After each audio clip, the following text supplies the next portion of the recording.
Hello बच्चों, good morning. देखिए, हम लोगों ने उस दिन जो है एक क्वेश्चन किया था।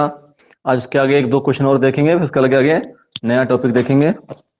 चलिए नेक्स्ट क्वेश्चन देखते हैं हम लोग। नेक्स्ट क्वेश्चन है हमारे पास,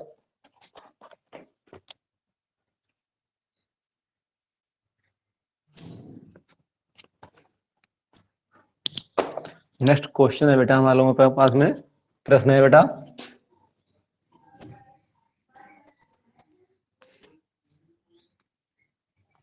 नेक्स्ट क्वेश्चन है हमारा Li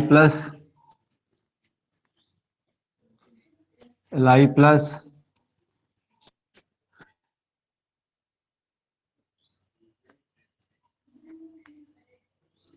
Mg2 plus K plus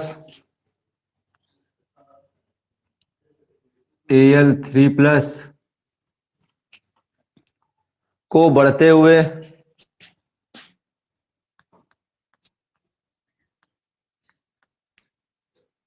को बढ़ते हुए आयनिक त्रिज्याओं के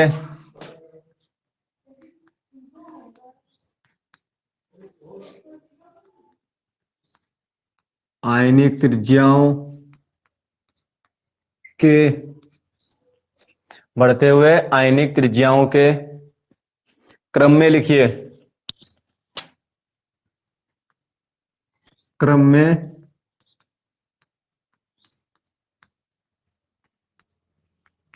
लिखिए, ये हमारा क्वेश्चन है बेटा। ठीक है, Li plus Mg2 plus K plus Al3 plus को बढ़ते हुए आयनिक त्रिज्याओं के क्रम में लिखिए।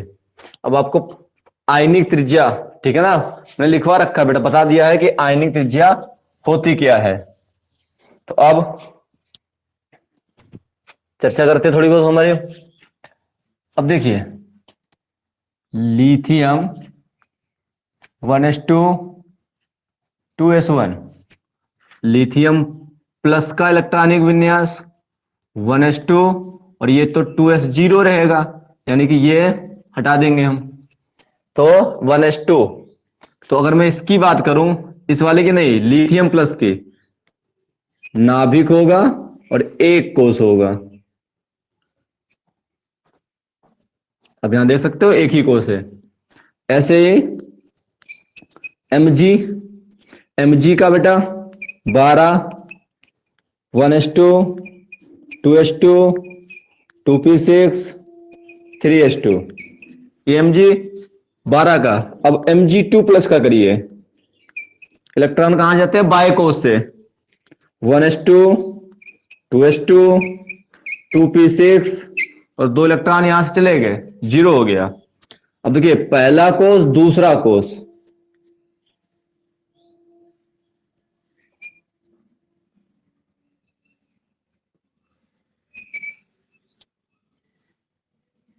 हो गया। उसके बाद में आता है K प्लस, तो K का करेंगे 19 potassium 1s2 2s2 2p6 3s2 3p6 4s1। अब K प्लस का करेंगे, प्लस का मतलब इलेक्ट्रॉन दान कर रहा है, 1s2 2s2 2p6 3s2 3p6 और ये तो 0 हो जाएगा आपका। ठीक है ना। तो अब गौर करिए, कितने हैं, पहला दूसरा तीसरा, 3 है। एक पहला कोष, दूसरा कोष, तीसरा कोष। ये मैंने K प्लस का परमाणु बेटा, आयनिक परमाणु बनाया है या आयन का बनाया है, ये मैंने आयन का। उसके बाद में Al 13 1s2 2s2 2p6 3s2 3p1। अब Al3 प्लस का करेंगे, तो 1s2 2s2 2p6, ये तो पूरा निकल जाएगा 3 इलेक्ट्रॉन। तो इसका बनाएंगे, चलिए इसका मैं यहां बना देता हूं क्योंकि वहां दिखेगा नहीं आपको। पहला ये देखिए एक, फिर ये दूसरा 2। अब अगर मैं आयन की बात करूं तो आयन में आप देख रहे हो कि इसमें जो बेटा कोष बचा है वो 1 है, इसमें जो कोष है वो 2 है, इसमें जो कोष है वो 3 है, इसमें जो कोष है आपके वो 2 है। इनकी नहीं बता रहा हूं मैं, परमाणु की बेटा बात नहीं कर रहा हूं, मैं बात कर रहा हूं आयन के। इलेक्ट्रॉन निकलने के बाद में क्या उसमें कोष बचे, कितने कोष बचे उसमें, ठीक है ना, मैं उसकी बात कर रहा हूं। तो आप यहां पे ध्यान से देखिए, कोषों की संख्या 1, कोषों की संख्या 2, कोषों की संख्या 3, कोषों की संख्या 2। तो आप सोच लीजिए, इस बात बेटा ध्यान लगाइए कि कोषों की संख्या बढ़ेगी या कोषों की संख्या जिसमें ज्यादा होगी उसका परमाणु का आकार ज्यादा होगा, उसकी त्रिज्या ज्यादा होगी। और वही तो मैं बात कर रहा हूं आयनिक त्रिज्या की। तो कोषों की संख्या के समानुपाती थी, मतलब कोषों की संख्या बढ़ेगी तो परमाणु त्रिज्या जो थी हमारी, या कोई भी त्रिज्या ले लें, वो अधिक होती थी। किस पे? कोषों की संख्या पे डिपेंड करती थी। तो यहां पे बेटा त्रिज्या होती क्या है? नाभिक के केंद्र और अंतिम कोष में उपस्थित इलेक्ट्रॉन के बीच की दूरी, ठीक है ना। तो यहां पे अगर मैं इसके और इसके बीच की दूरी बात करूं तो यहां पे कोष ज्यादा है, किसमें? के प्लस में। के प्लस में कोष ज्यादा है, कोषों की संख्या अधिक है, इसलिए इसका आकार सबसे बड़ा होगा। अब बाकी क्रम देख लीजिए, इसमें कोष एक ही है, इसमें और इसमें 2 कोष हैं, तो इनका साइज, इनका और इनका जो साइज है वो हम बाद में देखेंगे, लेकिन इस पे गौर करिए। इसमें जो बेटा सबसे कम कोष है, सबसे कम कोष है, मतलब ये साइज में सबसे छोटा हो गया, इसकी आयनिक त्रिज्या सबसे कम होगी। अब बात आता है को बढ़ते हुए आयनिक त्रिज्याओं के क्रम में, तो आयनिक त्रिज्या का बढ़ता क्रम क्या है? बढ़ता क्रम सबसे कम किसका है? Li plus. अब इससे ज्यादा किसकी होगी? Mg की या Al की? ये तो हम जानते हैं ना सबसे बड़ा है, और सबसे बड़ा है तो सबसे लास्ट में लिखा जाएगा।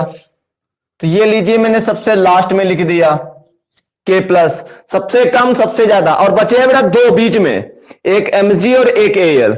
अब इन दोनों में से किसका ज्यादा होगा या किसकी आयनिक त्रिज्या ज्यादा होगी? तो आपको मैंने 2 नियम बताए थे, एक तो कोषों की संख्या के समानुपाती थी त्रिज्या, और दूसरा था ZF के व्युत्क्रमानुपाती। तो प्रोटॉनों की संख्या कितनी है इसमें? 12, इलेक्ट्रॉनों की संख्या 10, प्रोटॉनों की संख्या कितनी है? 13, इलेक्ट्रॉनों की संख्या कितनी रह गई? 10। इलेक्ट्रॉनों की संख्या बराबर है, लेकिन जो इसमें प्रोटॉनों की संख्या है वो इसमें ज्यादा है। देख लीजिए P बराबर 13 है। तो आपको याद होगा कि जो त्रिज्या थी वो ZF के व्युत्क्रमानुपाती थी।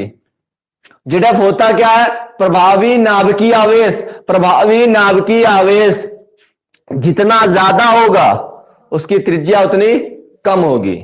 प्रभावी नाभिकीय आवेश जितना ज्यादा होगा त्रिज्या उसकी उतनी कम होगी। सोच लो बेटा, दिमाग में लगा लो। अब सोचो बेटा कि यहां पर प्रोटॉनों की संख्या और प्रोटॉनों की संख्या में अंतर है, देखिए 12 और 13 है, और जो प्रभावी नाभिकीय आवेश होता है वो नाभिक के अंदर प्रोटॉन ही तो होते हैं, प्रोटॉन के कारण ही तो प्लस चार्ज बनता है। अब प्रोटॉन ही तो इलेक्ट्रॉन को खींचते हैं, तो सीधा सा जवाब है प्रोटॉनों की संख्या जिसमें ज्यादा होगी, प्रोटॉनों की संख्या जिसमें ज्यादा होगी, अब सोच लो बेटा उसका प्रभावी नाभिकीय आवेश ज्यादा होगा, और जिसका प्रभावी नाभिकीय आवेश ज्यादा होगी उसकी परमाणु त्रिज्या कम होगी। व्युत्क्रमानुपाती है, एक चीज बढ़ने पर दूसरी चीज घटती है। तो मैंने क्या बोला है? जिसमें प्रोटॉनों की संख्या ज्यादा उसका प्रभावी नाभिकीय आवेश ज्यादा, और जिसका प्रभावी नाभिकीय आवेश ज्यादा उसकी परमाणु त्रिज्या कम। यानी कि इसकी त्रिज्या कम है और इसकी त्रिज्या ज्यादा है। तो कम किसकी है? Al की। Al3 प्लस की कम है किसकी तुलना में? Mg2 प्लस की तुलना में। सबसे कम किसकी है? लिथियम की। सबसे ज्यादा किसकी है? पोटेशियम की। ये लीजिए आपका बढ़ता हुआ क्रम हो गया, ठीक है ना, नोट कर लीजिए। पूरा बना के ऐसे नोट करना है आपको, ये नहीं कि इतना नोट कर दिया बस हो गया, आपको ये पूरा नोट करना है। जब आप ये समझ जाएंगे तब एक लाइन में टिक कर सकते हो बेटा।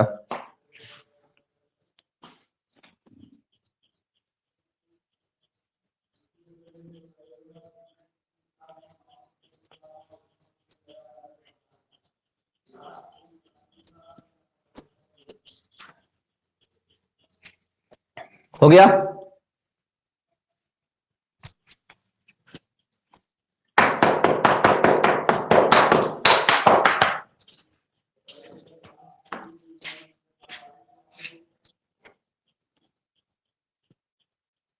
हटा दे।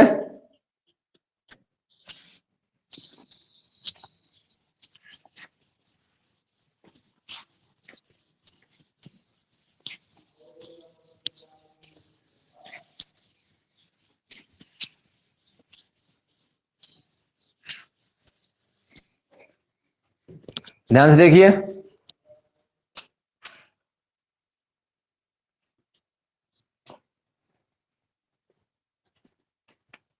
आगे जो हमारा है पॉइंट, ये आगे जो है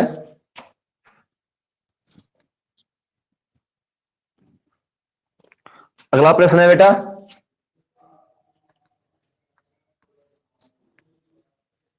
अगला प्रश्न है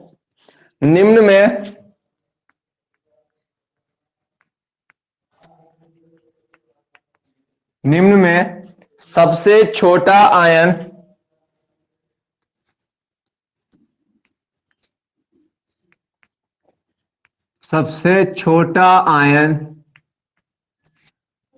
निम्न में सबसे छोटा आयन कौन सा है?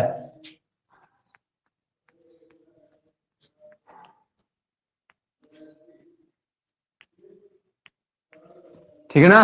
निम्न में सबसे छोटा आयन कौन सा है? कारण सही समझाइए।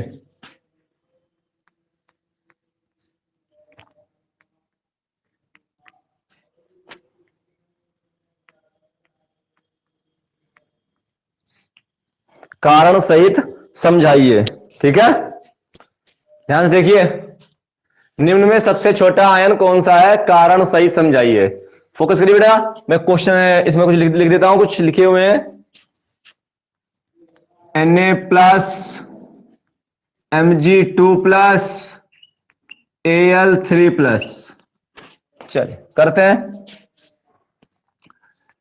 Na का करेंगे सबसे पहले 1s2 2s2 2p6 3s1।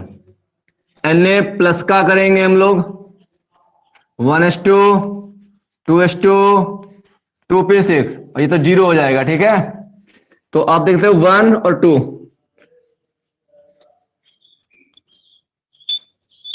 नाभिक पहला कोष दूसरा कोष। ठीक है, फिर हम लोग ले रहे हैं Mg12 1s2 2s2 2p6 3s2। Mg2+ 1s2 2s2 2p6, ये तो 0 हो जाएगा। तो अब आप देख सकते हो इसमें भी 2 कोष। ठीक है ना, 2 कोष। नेक्स्ट है आपका Al13 1s2 2s2 2p6 3s2 3p1। Al3+ 1s2 2s2 2p6, ये तो पूरा ऐसे ही रहेगा। 1 2, ठीक है ना, हो गया। अब देखिए, अगर मैं कोषों की बात करूं तो सभी में आप देख सकते हैं जो कोषों की संख्या है वो सभी में 2 है। तो कोषों की संख्या का तो नियम लगा नहीं सकते हम, बराबर है, कोई दिक्कत नहीं। नेक्स्ट बचता है एक प्रोटॉनों की संख्या 11, इलेक्ट्रॉनों की संख्या 10। प्रोटॉनों की संख्या 12, इलेक्ट्रॉनों की संख्या 10। प्रोटॉनों की संख्या 13, इलेक्ट्रॉनों की संख्या 10। देखो बेटा, प्रोटॉनों की संख्या ज्यादा है तो जो ZF होगा वो अधिक होगा। ZF अधिक होगा तो आपको पता है R व्युत्क्रमानुपाती होता है ZF के। तो ZF अधिक है इन दोनों की तुलना में इसमें प्रोटॉनों की संख्या ज्यादा है। प्रोटॉनों की संख्या ज्यादा है मतलब प्रभावी नाभिकीय आवेश ज्यादा है, और प्रभावी नाभिकीय आवेश ज्यादा है मतलब परमाणु त्रिज्या कम। ये हो गया कम, इसकी जो है त्रिज्या कम होगी, रेडियस जो है आर जो है वो कम होगा। जवाब मिल गया। चल नेक्स्ट देखिए, अब मैं इन दोनों की तुलना करता हूं। इसमें देख लो, प्रोटॉनों की संख्या 12 है और इसमें प्रोटॉनों की संख्या 11 है। इसमें प्रोटॉनों की संख्या ज्यादा है। प्रोटॉनों की संख्या ज्यादा है मतलब जेड अधिक है, अधिक है। इसकी तुलना में इसमें जेड अधिक है, जेड अधिक है मतलब रेडियस त्रिज्या कम होगी, तो त्रिज्या इसकी कम होगी। तो निम्न में सबसे छोटा आयन कौन सा है? सबसे छोटा आयन का मतलब है किसका साइज कम है या किसकी परमाणु त्रिज्या कम है, यही आपको लिखना है। ठीक है ना, किसका आकार छोटा है, किसकी आयन त्रिज्या कम है। तो आप देख रहे हो इसमें प्रोटॉनों की संख्या कम है, तो प्रोटॉनों की संख्या कम है मतलब जेड कम होगा, मतलब रेडियस जो है त्रिज्या वो अधिक होगी। ठीक है ना, तो सबसे ज्यादा त्रिज्या इसकी होगी, फिर इसकी होगी और फिर इसकी होगी। तो सबसे कम त्रिज्या किसकी होगी? एल की। Al3+ की जो त्रिज्या है वो सबसे कम होगी, और त्रिज्या सबसे कम होगी मतलब सबसे छोटा आयन कौन सा है? Al। जवाब मिल गया आपको। रीजन क्या है? रीजन है इसमें जो प्रोटॉनों की संख्या है वो अधिक है। प्रोटॉनों की संख्या अधिक होने के कारण इसका जेड का जो मान है वो अधिक है, और जेड का मान जिसका अधिक होता है उसकी परमाणु त्रिज्या, आयनिक त्रिज्या जो भी बोलना चाहो, वो कम होती है, और इसकी आयनिक त्रिज्या कम है इसलिए इसका आयन छोटा है। क्लियर? जवाब मिल गया।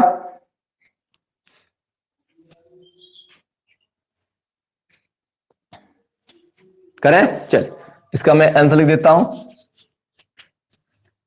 निम्न में सबसे छोटा आयन कौन सा होगा? तो लिखेंगे इसमें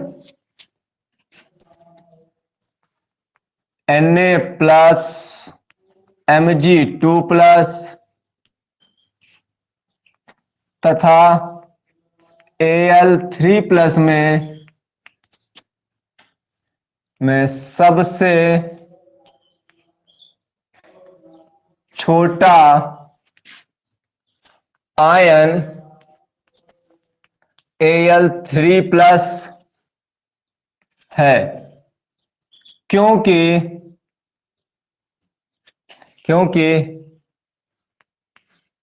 इसमें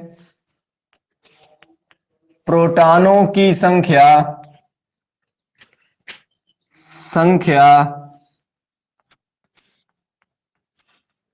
अधिक है। प्रोटॉनों की संख्या अधिक है, और प्रोटॉनों की संख्या अधिक होने से जेड अधिक है। प्रोटॉनों की संख्या अधिक है,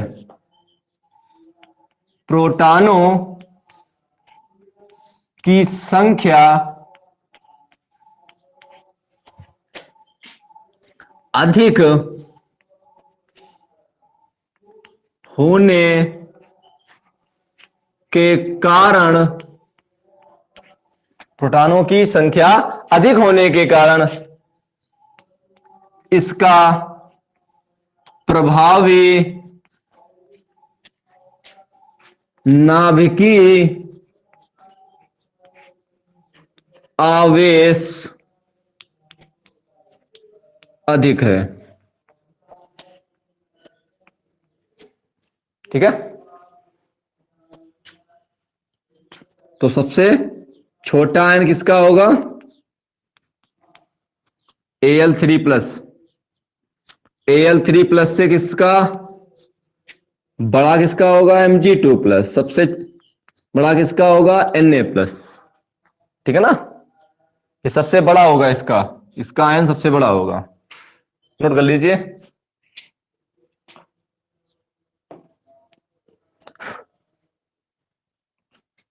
नोट कर लीजिए।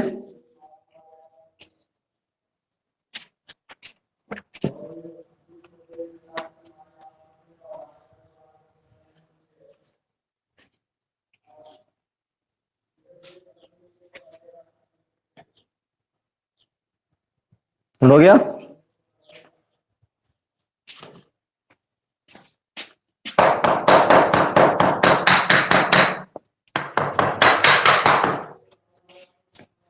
नोट हो गया? चल,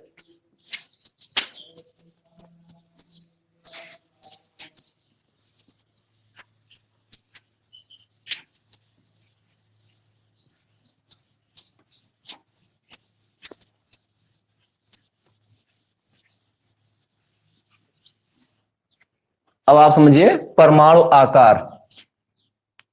बाकी बेटा क्वेश्चन और है, वो मैं बाद में कराऊंगा। क्वेश्चन कराऊंगा फिर बेटा टॉपिक नहीं हो पाएंगे फिर, ठीक ना? परमाणु आकार, एटॉमिक साइज, ठीक है? कुछ आपको एटॉमिक साइज, परमाणु आकार के बारे में पता ही होगा। देखिए, मैंने आपसे कहा एक 5 सेंटीमीटर, एक 6 सेंटीमीटर, एक 7 सेंटीमीटर, ये त्रिज्याएं हैं बेटा।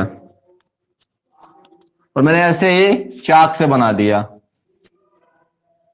ठीक है?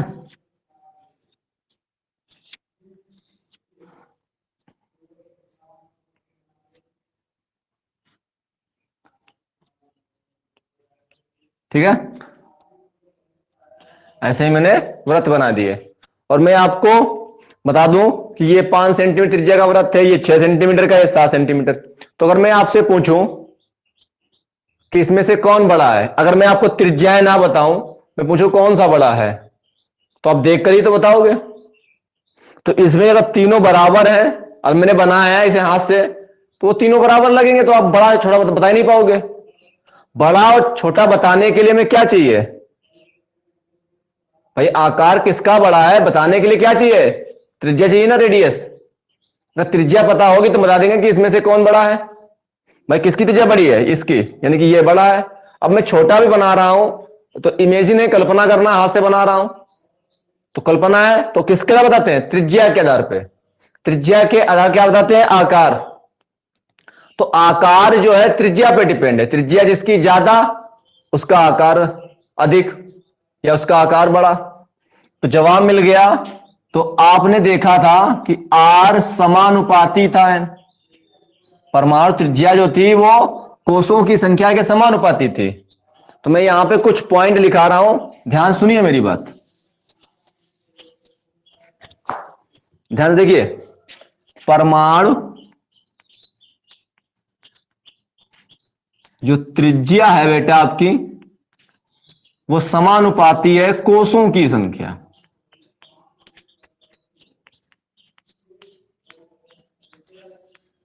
कोषों की संख्या। तो क्या मैं लिख सकता हूं कि जो परमाणु आकार है वो समानुपाती होगा कोषों की संख्या? क्योंकि अभी आपने देखा कि परमाणु त्रिज्या परमाणु आकार को बताती है। तो मान के चलता हूं परमाणु त्रिज्या परमाणु आकार कोषों की संख्या। तो आपने एक पॉइंट और भी देखा था, आर व्युत्क्रमानुपाती जेड एफ परमाणु त्रिज्या। तो जब परमाणु त्रिज्या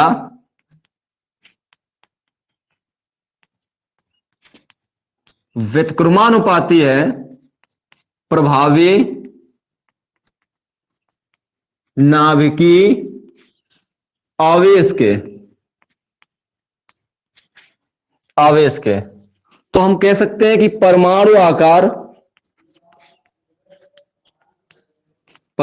आकार भी क्या होगा?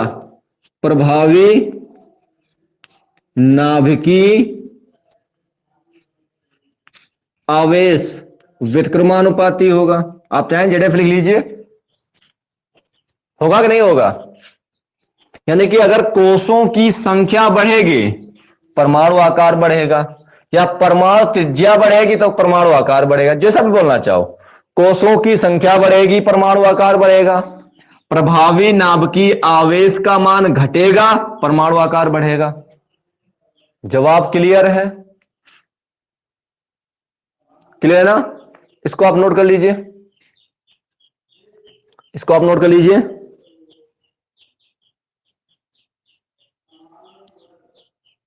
नोट हो गया?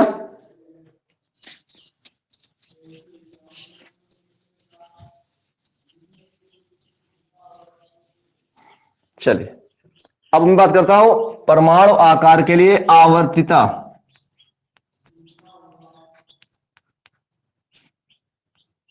आवर्तिता पीरियोडिसिटी, तो मैं पहला ले रहा हूं इसमें वर्ग,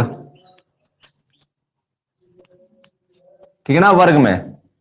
और आपको खुद जवाब देना है या आपको खुद समझ जाना है कि आपको किसका करना क्या है। तो बेटा मैं एक वर्ग ले रहा हूं 15, आप एनसीईआरटी में लेना, मैं एक वर्ग की बात करूंगा, सभी वर्गों में वही नियम लागू होगा बेटा।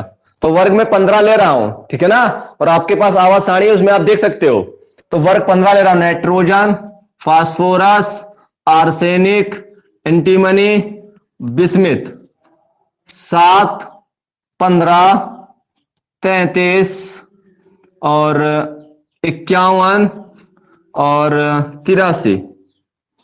अगर आप इसका इलेक्ट्रॉनिक विन्यास करेंगे तो 1s2 2s2 2p3, 1s2 2s2 2p6, 3s2 3p3। इसमें दूसरा कोष, इसमें तीसरा कोष, तो इसमें बेटा चौथा कोष आएगा, 4s2 और 4p3 आएगा। इसमें आएगा 5s2 5p3 आएगा, और इसमें आएगा 6s2 6p3। ये चाहे तो आप कर लेना इलेक्ट्रॉनिक विन्यास। क्लियर? तो देखिए नाइट्रोजन में एक ही है, आप ध्यान से ये देखिए, ये पहला कोष और ये दूसरा कोष। फिर फास्फोरस का देखिए, ये नाइट्रोजन का बनाया मैंने, नाभिक, पहला कोष, दूसरा कोष, तीसरा कोष, 3 कोष हैं। आर्सेनिक में देखिए, पहला कोष, दूसरा कोष, तीसरा कोष, चौथा कोष। फिर एंटीमनी में देखिए, ये बेटा आपका फास्फोरस का है और ये आर्सेनिक का है। जगह नहीं इसलिए बना रहा हूं यहां पे। नाभिक हो गया, पहला कोष, दूसरा कोष, तीसरा कोष, चौथा कोष, पांचवा कोष, एसबी का है बेटा। और आप बीआई का देखो,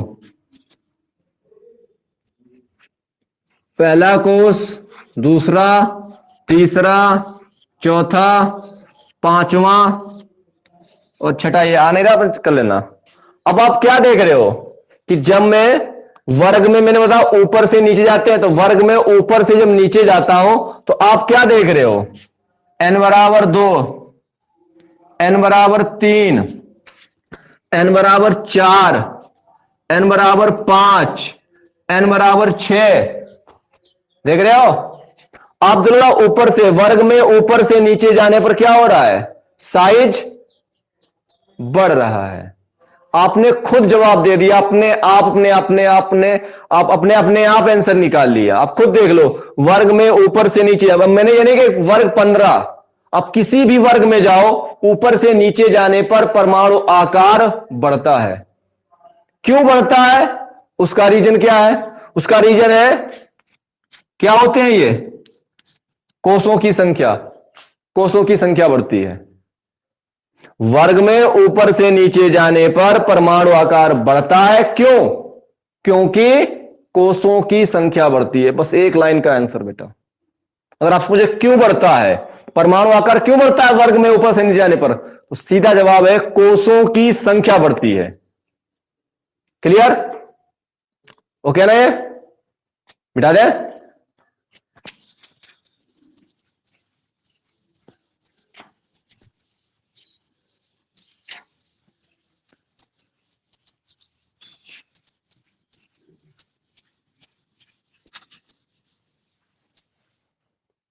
देखिए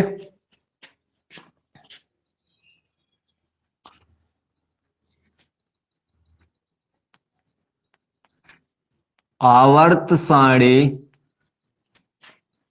के किसी भी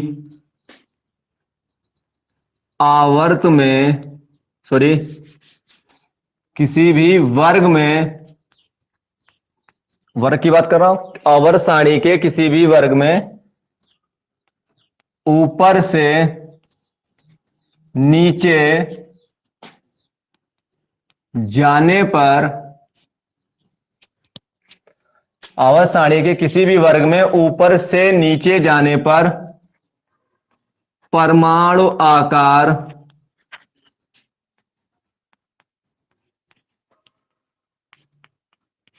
बढ़ता है, क्योंकि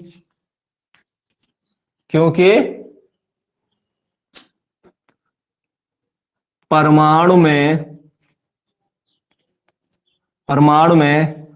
क्रमशः या लगातार कोषों की संख्या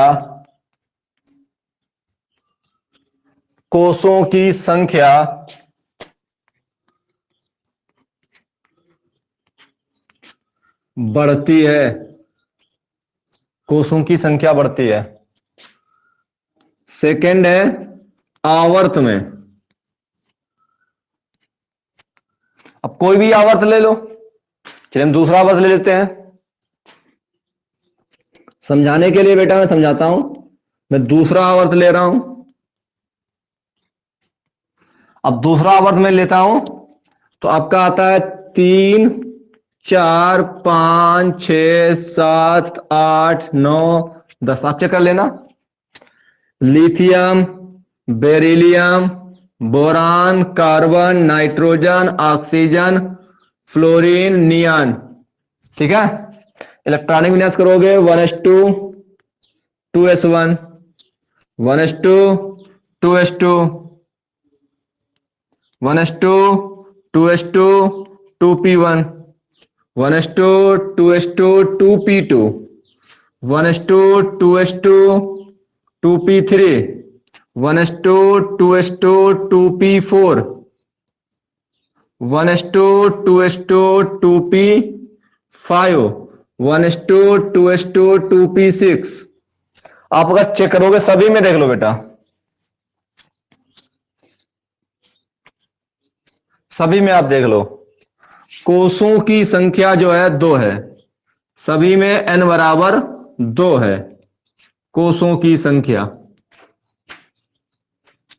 इसमें भी n बराबर 2 है। तो जब कोषों की संख्या सेम है तो बेटा मैंने क्या था, प्रभावी नाभिकीय आवेश लेते हैं। जो आपको पता होगा कि जो परमाणु आकार है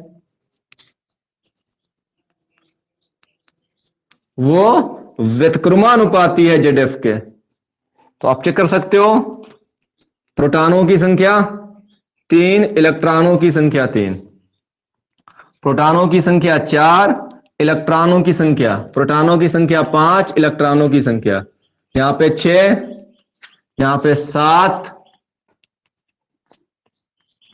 यहां पे 8 है, यहां 9 है और यहां पे 10 है। ठीक है, यहां पे 10 है। क्लियर? आप देख रहे हो कि जैसे जैसे मैं इस तरफ से इस तरफ जा रहा हूं, मतलब बाएं से दाएं जा रहा हूं, तो देख लो बेटा सभी में प्रोटॉनों की संख्या बढ़ रही है। और प्रोटॉनों की संख्या बढ़ रही मतलब प्रभावी नाभिकीय आवेश बढ़ रहा है। प्रभावी नाभिकीय आवेश बढ़ रहा है मतलब परमाणु आकार घटेगा, कम होगा। अब जैसे कि यहां पे आप देख रहे हो कि प्रोटॉनों की संख्या इसमें नियॉन में 10 है, तो प्रोटॉनों की संख्या 10 है मतलब क्या हुआ, इसका प्रभावी नाभिकीय आवेश सबसे ज्यादा है। प्रभावी नाभिकीय आवेश ज्यादा है मतलब क्या हुआ, इसका जो है आकार कैसा होगा, कम होगा। अब यहां देखो लिथियम है, लिथियम में प्रोटॉनों की संख्या कम है, प्रोटॉनों की संख्या कम है मतलब क्या हुआ, इसमें प्रभावी नाभिकीय आवेश कम है। प्रभावी नाभिकीय आवेश कम है मतलब इसका आकार नियॉन से बड़ा होगा। पॉइंट क्लियर हो गया? चलिए अब लिखते हैं, इसमें जवाब भी मिल गया कि जवाब क्या है, प्रभावी नाभिकीय आवेश बढ़ता है। चलिए देखिए, तो आवर्त में कहां से जाते हैं? आवर्त सारणी के किसी भी आवर्त में बाएं से दाएं जाने पर,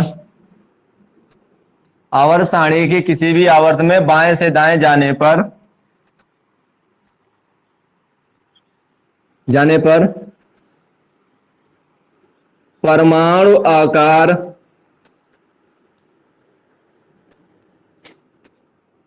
आकार घटता है, क्योंकि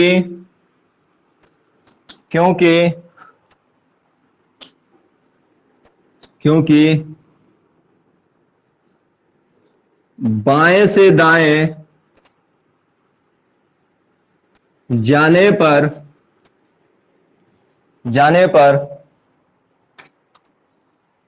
पर कोषों की संख्या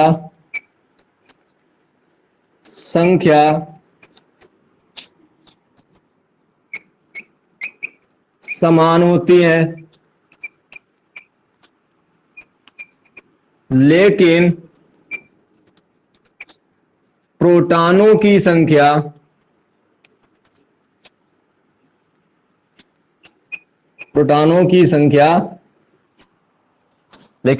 की संख्या बढ़ती है, जिसके कारण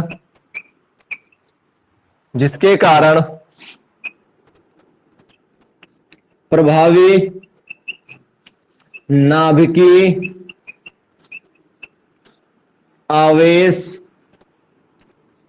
नाभिकीय आवेश बढ़ता है।